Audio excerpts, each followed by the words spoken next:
नमस्कार, मी पंजाब डक. मी आहे माझ्या गावामध्ये आणि या ठिकाणी आज देखील सूर्यदर्शन आहे. हे देखील माझ्या घराजवळ आहे. घराजवळून आज बघा हे कडक ऊन पडलेलं आहे. या ठिकाणी मी शेतकऱ्यासाठी अंदाज देत आहे. पण राज्यात एकंदरीत परिस्थिती बघितली तर राज्यामध्ये 26, 27, 28 दरम्यान राज्यामध्ये नाशिक जिल्हा, त्याच्यानंतर नाशिक, धुळे, नंदुरबार, त्याच्यानंतर मुंबई नगर जिल्हा, शिर्डी, कोपरगाव, अंदरसूर, राहुरी, त्याच्यानंतर गंगापूर या भागामध्ये ह्या 3 दिवसामध्ये मात्र तिकडे आणखीन 26, 27, 28 दरम्यान मुसळधार पाऊस पडणार आहे. पूर्व विदर्भ, पश्चिम विदर्भ आणि दक्षिण महाराष्ट्रामध्ये या 3 दिवसामध्ये विखुरलेला स्वरूपाचा पाऊस असणार आहे.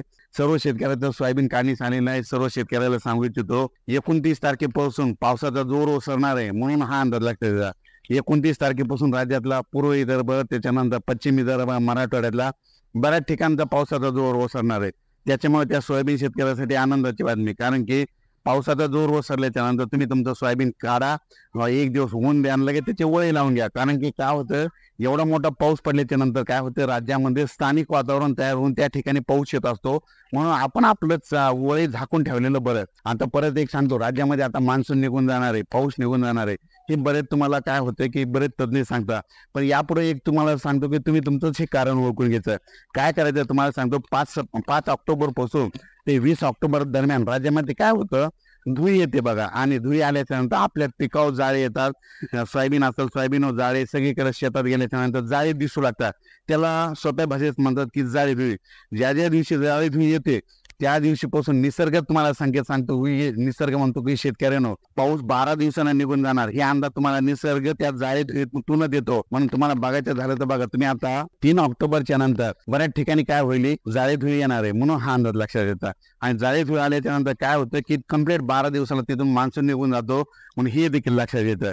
त्याच्यानंतर तुम्हाला सांगतो, हा पाऊस 27 पर्यंत, म्हणजे 27 सप्टेंबर पर्यंत मुंबई, पुणे, नाशिक, धुळे, जळगाव, नगर जिल्हा, पश्चिम महाराष्ट्र, कोकणपट्टी, सातारा, सांगली, सोलापूर, नगर, धाराशिव, लातूर, बीड, नांदेड, हिंगोली, जालना, संभाजीनगर, बुलढाणा, अकोला, अमरावती, वाशिम, यवतमाळ या भागात 4 दिवस भाग बदलतच पडणार आहे.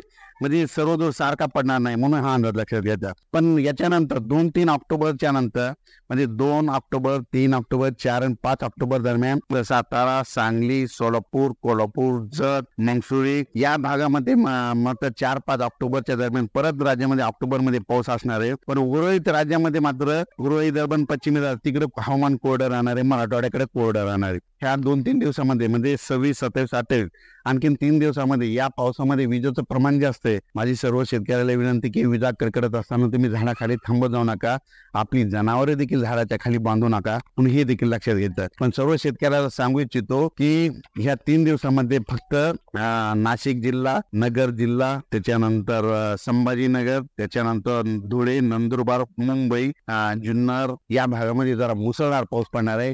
राज्यामध्ये तुम्हाला एक माहित असून सांगतो की राज्यातील, मी त्या धरणबाबतीत एक सांगितलं होतं की राज्यामध्ये काय होणार आहे, या 26, 27, 28 दरम्यान नाशिककडे पाऊस होणार आहे आणि त्या गोदावरी नदीला पूर येणार आहे आणि त्याचं पाणी जवळपास 50,000 सोडावं लागेल. तर या वेळेला तुम्ही बघा, जायकडीमध्ये 50,000 पाणी सुरू झालंय आणि आज उद्या पुन्हा आणखीन पाऊस पडल्याच्या नंतर 1 ते 1.25 लाखानं जर पाणी सुटलं तर बऱ्याच शेतकऱ्यांच्या शेतामध्ये पाणी जातं, शेतकऱ्याचं सोयाबीनचं नुकसान होतं, मोटर वाहून जातात. म्हणून तुम्हाला पूर्वकल्पना म्हणून हा मेसेज दिला होता. आणि परत एक सांगितलं होतं की लातूर जिल्ह्याची तहान भागवणार, मांजरा धरण भरणार आहे. तर या वेळेला तुम्हाला एक सांगतो, कालच मध्ये 25 तारखेला मांजरा धरण देखील भरलं आणि धुळे जिल्ह्यात बरेच असे छोटे मोठे तलाव देखील भरले. पण राज्यात सांगायचं झालं तर तुम्हाला एक सांगतो की आता ह्या फक्त 3 दिवस, 26, 27 आणि 28 3 दिवसात राज्यामध्ये फक्त उत्तर महाराष्ट्राकडेच जोरदार पाऊस पडणार आहे, म्हणजे उत्तर महाराष्ट्राकडे मुसळधार राहणार आहे. आणि उर्वरित राज्यात मात्र विखुरलेल्या स्वरूपाचा पाऊस पडणार आहे, एक भाग बदलत पडणार आहे, म्हणून हा अंदाज लक्षात येतात.